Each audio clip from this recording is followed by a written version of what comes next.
Et cette affaire provoque des divisions au sein même de la majorité. Si l'opposition, elle, se retrouve unie pour appeler Jacques Chirac à la négociation, l'initiative de Gilles de Robien à droite ne fait pas l'unanimité, y compris dans son propre parti. Roland Sicard et Philippe Deslandes. Les sans-papiers ne voulaient pas manquer leur rendez-vous. Un entretien dans un palais officiel, ils le souhaitaient depuis longtemps.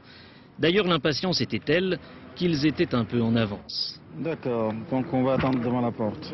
Il faut dire que si à gauche, tout le monde est d'accord pour réclamer une négociation, dans la majorité, Gilles de Robien est l'un des premiers à faire un geste. Résultat, 1h15 d'entretien et à la sortie, le constat d'une situation difficile.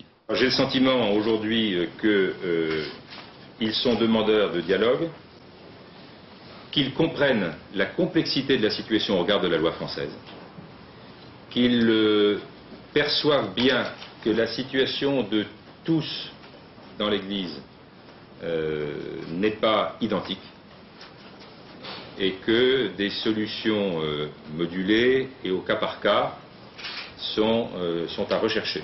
Seulement Gilles de Robien paraît isolé. À l'UDF, certains le critiquent. Quant au RPR et au gouvernement, ils font bloc autour de Jean-Louis Debré.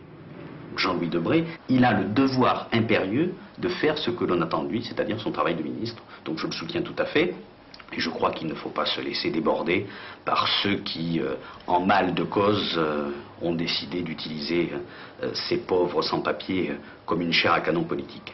Il y a eu une majorité de députés et de sénateurs qui ont voté des lois. Ces lois s'appliquent. Le gouvernement ne peut pas transgresser à cela, ou alors il n'est plus digne de ce nom.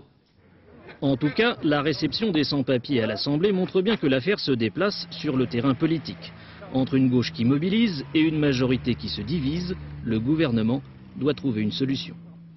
Et Alain Juppé est rentré en fin d'après-midi à Paris un peu plus tôt que prévu.